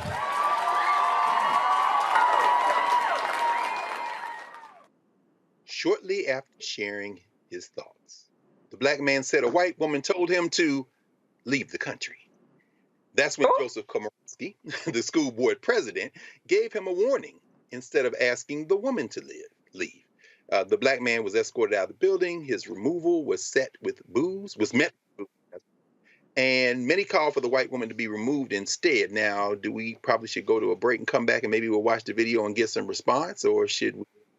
So what we'll do is right now is say that we're watching Roland Martin Unfiltered here on the Black Star Network, and Sisters Lauren and Sisters Erica will certainly have a lot to say. We're going to show this video of the man getting left out, and we're going to go to break. And when we come back, we're going to have a hot time in the old town, as Malcolm would say. Back in a moment here on the Black Star Network.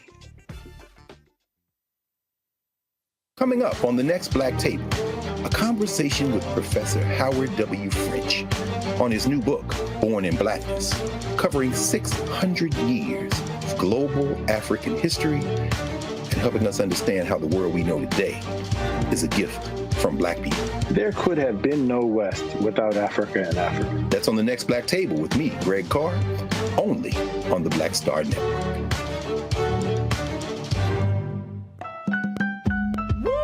We're all impacted by the culture, whether we know it or not. From politics to music and entertainment, it's a huge part of our lives, and we're going to talk about it every day right here on The Culture with me, Faraji Muhammad, only on the Black Star Network. I'm Deborah Owens, America's Wealth Coach, and my new show, Get Wealthy, focuses on the things that your financial advisor and bank isn't telling you, but you absolutely need to know. So watch Get Wealthy on the Black Star Network.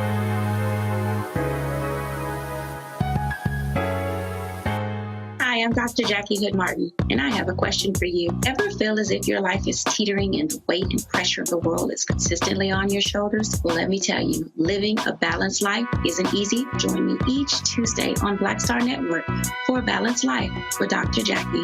We'll laugh together, cry together, pull ourselves together, and cheer each other on. So join me for new shows each Tuesday on Black Star Network, A Balanced Life with Dr. Jackie.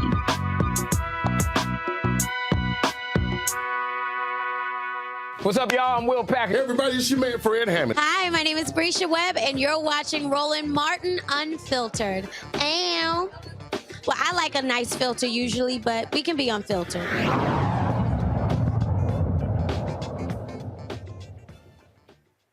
Welcome back to Roland Martin Unfiltered here on the Black Star Network.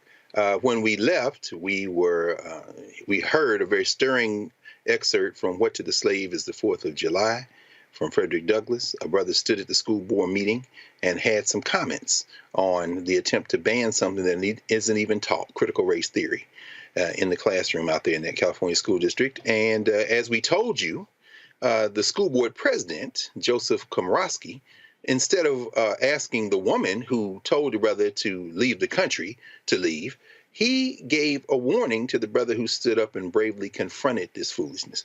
Let's take a watch. Let's look at the video of that moment when the school board president asked the brother, warns the brother instead of asking the person who should have been asked to leave to leave. If I feel that way, why don't I get out of the country? Kelly. My family. Sir, that's your first warning. The second warning, you'll be asked to leave. She said get out of the country. She told me to get out of the country. My family has been here since August 16th, 1619. Sir, that's enough. And Jamestown, Virginia, my family is here.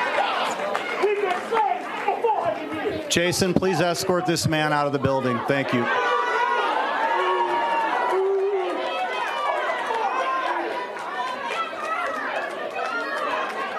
If you would like, the whole auditorium can leave. That's the way we're going to conduct. Joe, that is Joe. We need order in the building, or I'll let everybody leave. I object to that. All right, if this 10-minute woman recess. said that to him, 10-minute recess. She needs to be excused.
Well, my friends, what did we see there? Between that Instagram video and then looks like Joe there, Joe Komorowski, as he tucked in his manhood and began to stand, looks like he read the room. The sister on the end was like, hey, you need to put her out. Now, the 5 council members on the left seemed to sit there and pray for law enforcement. The sister showed up in there.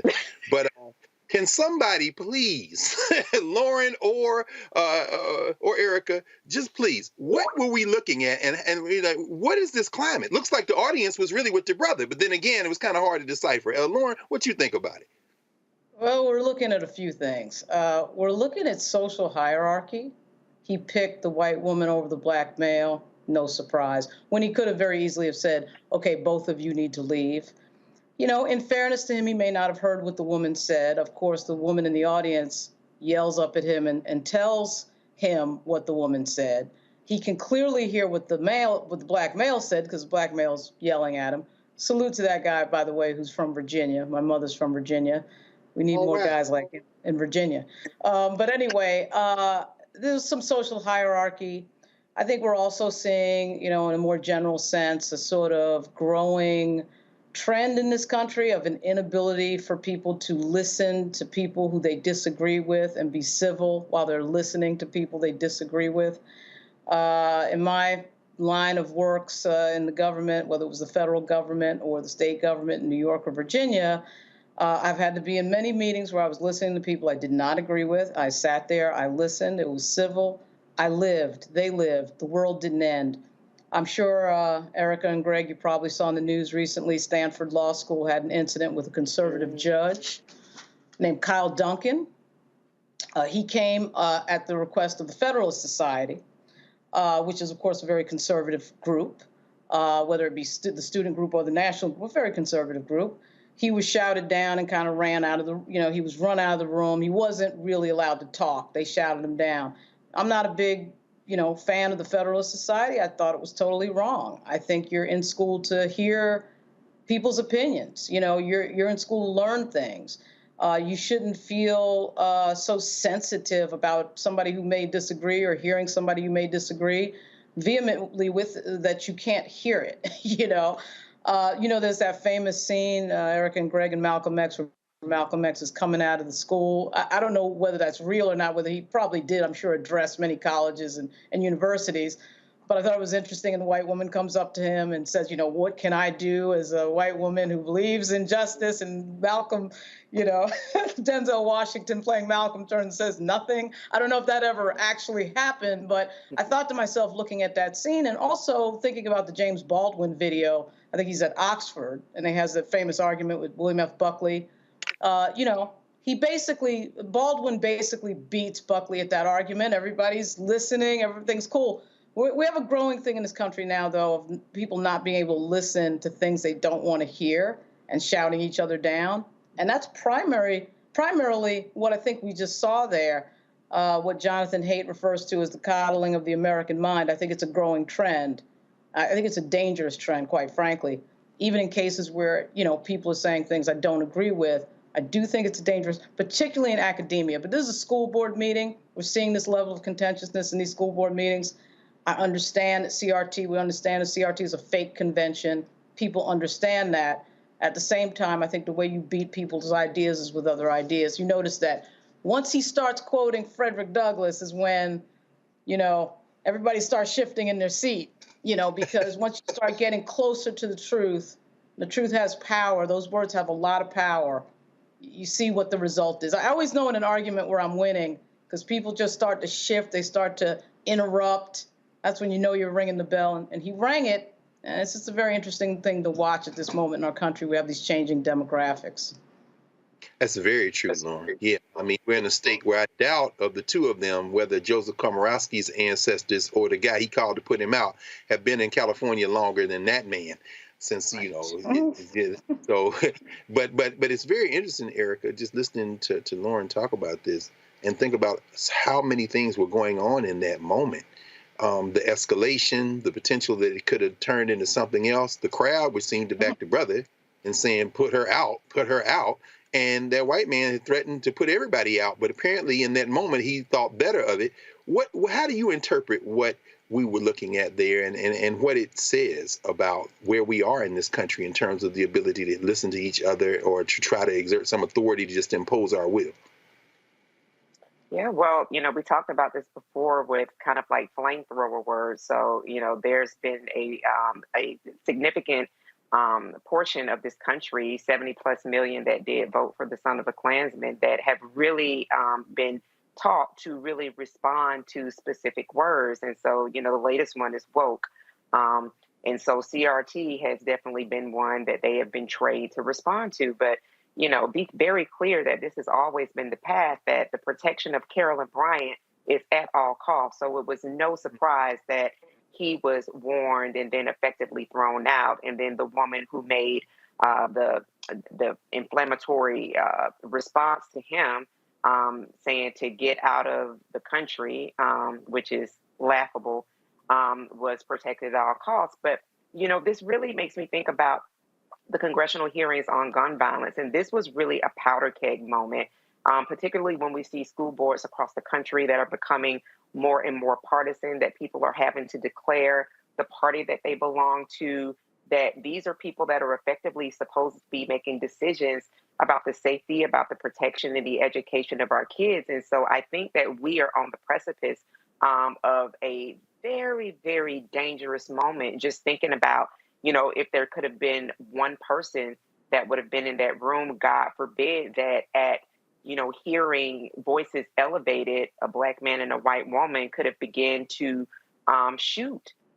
It would have been a much worse situation than what has unfolded at this moment. So I think that, as we see the Mississippis, the Temecula's, as we see flame throwing from social media, that and look at gun violence, that these are things that people need to be very, very conscious of, continuing turning points in the country where there's almost a point of no return. Absolutely. Yeah, it seemed like the audience, once the brother had been removed or threatened with removal, they wanted the white woman out too because she was still able to stay there. It really does show that there are people who are willing to stand up. And it's funny, like you say, protect Carolyn Bryant at all costs. The white woman stands up from the end of the table and comes over to talk to this guy. I mean, it's a complicated kind of calculus. I was looking at something yesterday, Lauren. I was in a meeting. The National Council of Black Studies is meeting this weekend in Tallahassee. No, in Gainesville, University of Florida. That's where we having our meeting. I'm going down there this weekend for the meeting. And there's some real angst there because the state of California, of course, has banned travel, state-supported travel to places like Florida and other places where this has been put on the agenda.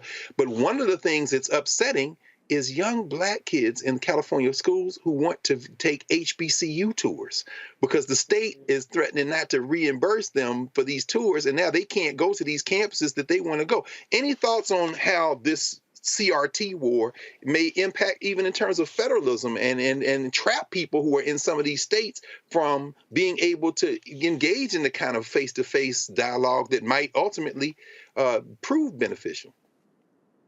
Wow. I mean, that's where we get into a space where I think talking about boycotting and, one of the languages that these people understand, and I'm sure DeSantis will understand it, is money, But Florida, of course, is so dependent on tourism and people visiting the state that there's got to be a pathway in there. There's got to be a discussion about, I think anybody just floating the discussion would probably do it, particularly if it was one of our major civil rights groups. And I understand that our civil rights groups, for the most part, are owned by corporate interests. I mean, we understand that. But at the same time, any sort of rumor of discussion might get that going. But it all goes back to you have to win at the ballot box. And of course, the Florida Democratic Party currently is in shambles, but the pendulum always swings back. The demographics in Florida will allow them to, at some point, recover, at least on the left. The right is doing very well at beating them now, but I think, frankly, the Andrew Gillum moment is what really scared them and got them galvanized, and it works both ways. What's happening right now in Florida will scare the Democrats, and then they'll work harder. So until you fix that political problem, we're going to be having these discussions. But fortunately, these things power doesn't last forever. 4-year terms don't last forever. 2-year terms don't last forever. It just takes planning and organization and some real tough talk about what has to get done. Absolutely. Wise words. And when we come back, we're going to probably stay in the South for a couple more stories, but we're going to be back in a moment. Thank you, Lauren. Roland Martin, Unfiltered, here on the Black Star Network. We'll be right back.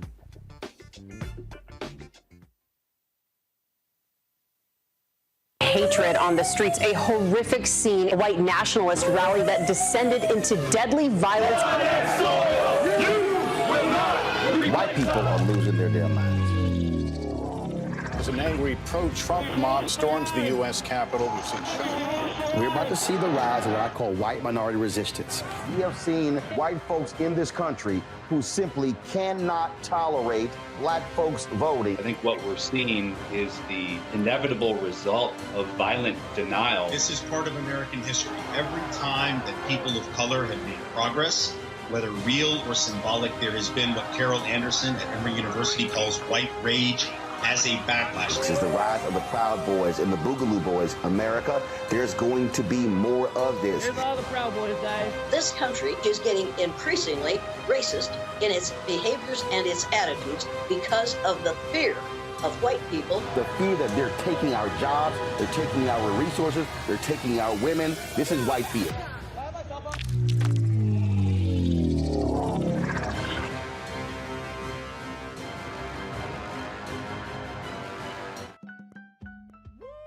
We're all impacted by the culture, whether we know it or not. From politics to music and entertainment, it's a huge part of our lives, and we're going to talk about it every day right here on The Culture with me, Faraji Muhammad, only on the Black Star Network. Hi, this is Cheryl Lee Ralph. Hello, everyone. It's Kiara Sheard. Hey, I'm Taj. I'm Coco. And I'm Lily. And we're SWV. What's up, y'all? It's Ryan Destiny, and you're watching Roland Martin Unfiltered.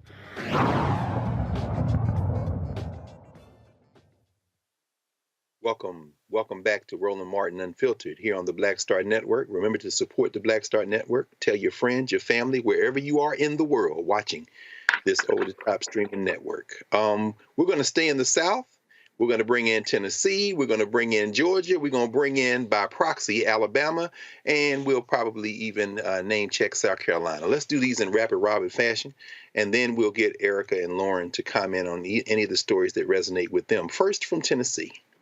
From the state of Tennessee, a FAMU graduate did her undergraduate at FAMU and did her doctorate, her MD in Ohio, is about to become Vanderbilt's first Black woman neurosurgery resident. She's going to be in my hometown. Let's talk about some Black girl and Black boy magic that's happening. This sister will be the first in 148 years to put on the doctor's coat there since the opening of the medical school in 1874. Tamaya Potter matched for a spot in the neurosurgery position at the university's medical center in Nashville, Tennessee on March 17. Better known to medical students as National Match Day. Shout out to Meharry and Howard and the Morehouse School of Medicine and Charles Drew, where they matched as well.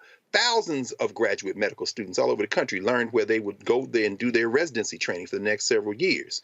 Tamaya didn't believe it, so she had to call and confirm. Vanderbilt trained his first neurosurgery resident in 1932, making Potter the first Black woman to join in 91 years. According to the Association of American Medical Colleges, only about 5.7% of physicians in the United States identify as Black or African American.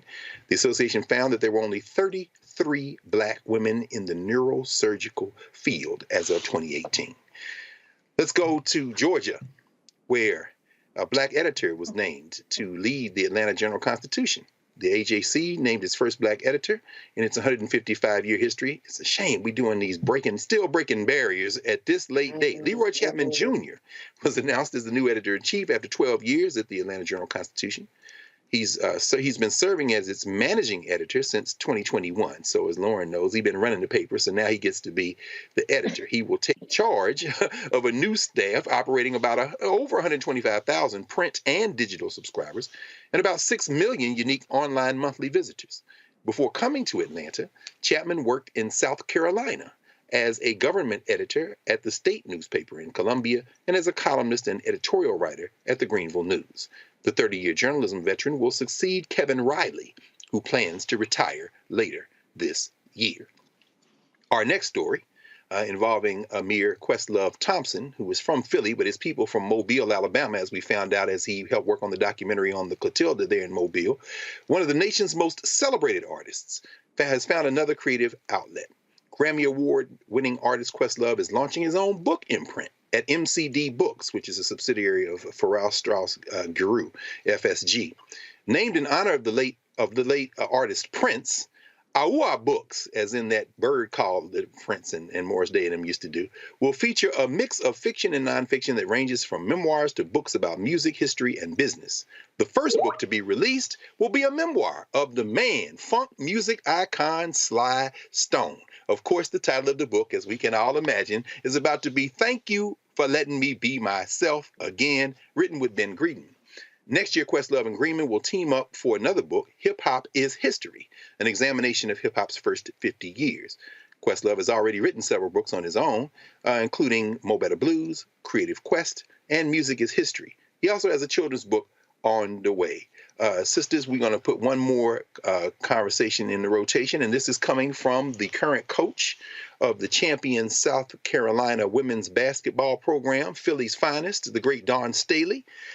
We probably all saw her walking up and down the sidelines with a Cheney University jersey on last week. South Carolina women's basketball coach Dawn Staley decided to sport that jersey as some history in the Gamecocks' second-round March Madness game against South Florida. Staley wore this white and blue, number 44 Cheney University jersey.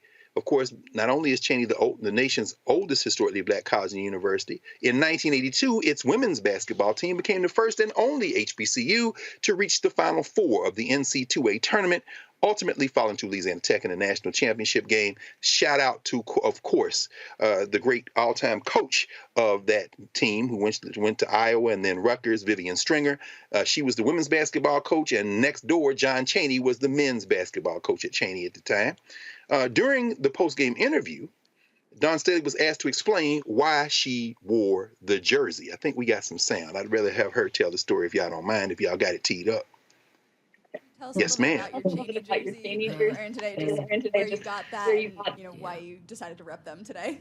I just got this jersey. Somebody texted me and said they wanted to send. One of my friends texted me and asked me if I wanted a jersey. They didn't really ask me to wear the jersey. And I was, of course, I mean, I like the jersey. I like what it stands for. I like that it's a Coach Stringer who just had her a birthday on March 17th.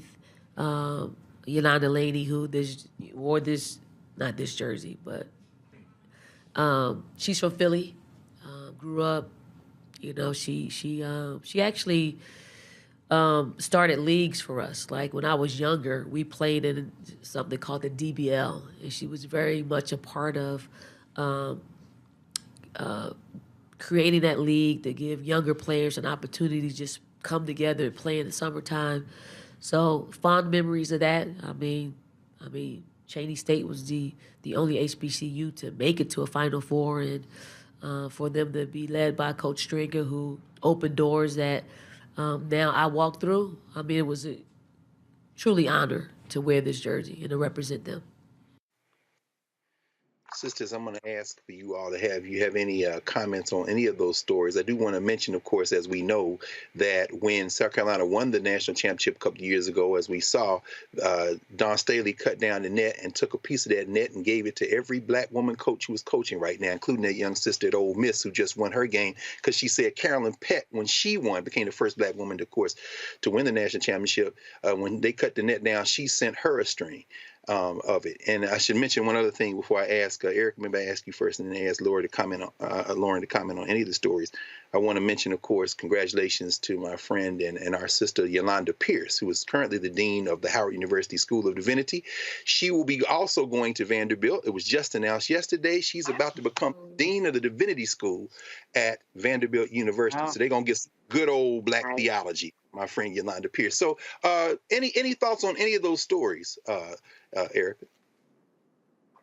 I'm so glad that we are ending the show in Black brilliance, because that is exactly who we are. But we see, it's been 91 years since there had been a neurosurgeon in Vanderbilt's history. When we look at, the AJC's history and having their first Black editor, it is not because we have not qualified. We are, in fact, the blueprint. And that this is really more of a mark on the history of this country, and that through every level of oppression, that our seeds still rise. When we see Dawn Staley, who I have so much respect and honor for, she is such an amazing human being, and really the way that she carries herself and cares for her team is something to be spoken about. I would always think about, if she maybe looked a different way, that, there would be wall-to-wall coverage up here. But, I digress. I feel like should know that in the culture that she is so important to see, and that her influence will continue. She's really, and many other Black coaches have really reshaped the way the game is looked at, and the way that players play, and really the way players empower themselves, at least at the collegiate level and beyond. So it is just so wonderful to see that through every lever of oppression that folks throw at us, that still the seeds rise. It's just wonderful to end the show on such Black brilliance. Absolutely, absolutely. And while you mentioned Dawn Staley, Erica, it reminded me, as an adopted Philadelphian myself, we can't, I'd be remiss if I didn't shout out Dobbins High School, Dobbins Tech, which of course is her alma mater, also the alma mater of Hank Gathers, who we also remember. So Dawn Staley got nothing but love from Philadelphia. So Lauren, and then I was thinking about, comment please on any of the stories. I was thinking particularly about that AJC story, because, what are we talking about when you put somebody as a captain of a ship when the print media doesn't seem to have figured out where it's going? I mean, please, anything on any of the stories, but I just thought about you as we were thinking about that, because I know it's tough times out there for regional and local media. Very tough times because of Google and Facebook stealing all the ad money, basically monopolizing all the ad money. Yes. But that Leroy Chapman story is a big thing. 155 years, the Atlanta Journal-Constitution is 155 years old. I think the Washington Post is 157 years old, never had a black editor. They passed over Eugene Robinson, and in my view, passed over Kevin Merida, who's now the editor of the LA Times. So to see Leroy Chapman be at the top of the Atlanta Journal-Constitution, which is a storied paper, of course, in Atlanta, the Mecca, and that's a really amazing thing, because it's rare, very rare, that a black person is controlling the content of what goes on one of these platforms. I mean, the Washington Post right now doesn't even have a black person on their editorial board.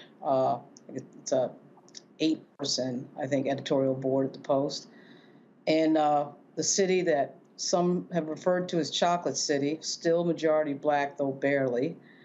And so for Atlanta to do this is huge. I mean, it is huge. I cannot tell you, as somebody who's been, I worked at USA Today and ABC News, you get in these bigger newsrooms, and the higher you get, the whiter it gets, and usually the maler it gets. There is a woman who is a top editor at the Post and at Associated Press right now. But there's never been a black person in charge at the Associated Press or the Washington Post. The New York Times has actually done it, I think, twice, right? But even that isn't really, I mean, I think this guy, just looking at him, I don't know Leroy Chapman at all. I'll probably meet him at some convention, whatever. I don't know him at all, but I got to tell you, I'm sure he put in the time there to get to that position, because it ain't easy. It ain't easy at all. So that's great to see that. It's very interesting. Let's see what direction he goes to the paper and see if he's kinfolk. We'll find out pretty soon. So that's right. I know that's right. Well, we're going to wind ourselves to a close tonight. And of course, as always, it's such an honor and a pleasure to be with both of you, with Lauren Victoria Burke and Erica Savage. And thank you all, everybody in the control room, So we're going to end here, because you all made sure that nothing collapsed, and you are, as always, the backbone of the Black Star Network. So join us again tomorrow here on the Black Star Network for Roland Martin Unfiltered, and we'll see everybody tomorrow. Everybody stay safe. Folks, Black Star Network is here. Hold no punches. I'm real revolutionary right now. Support this man, Black Media. He makes sure that our stories are told. Thank you for being the voice of Black America, Roland. Stay black. I love y'all. All momentum we have now, we have to keep this going. The video looks phenomenal. See, this difference between Black Star Network and Black-owned media and something like CNN. You can't be Black-owned media and be scared. It's time to be smart. Bring your eyeballs home. You dig?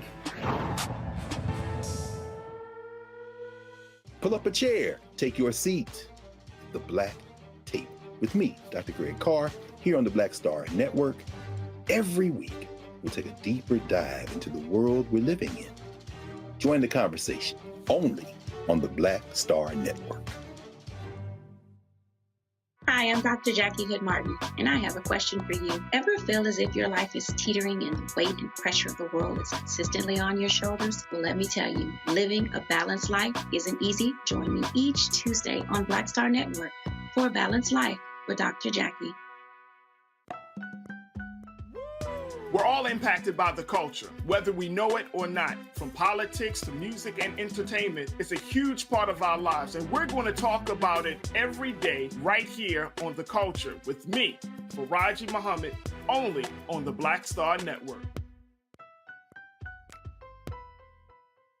I'm Deborah Owens, America's Wealth Coach, and my new show, Get Wealthy, focuses on the things that your financial advisor and bank isn't telling you, but you absolutely need to know.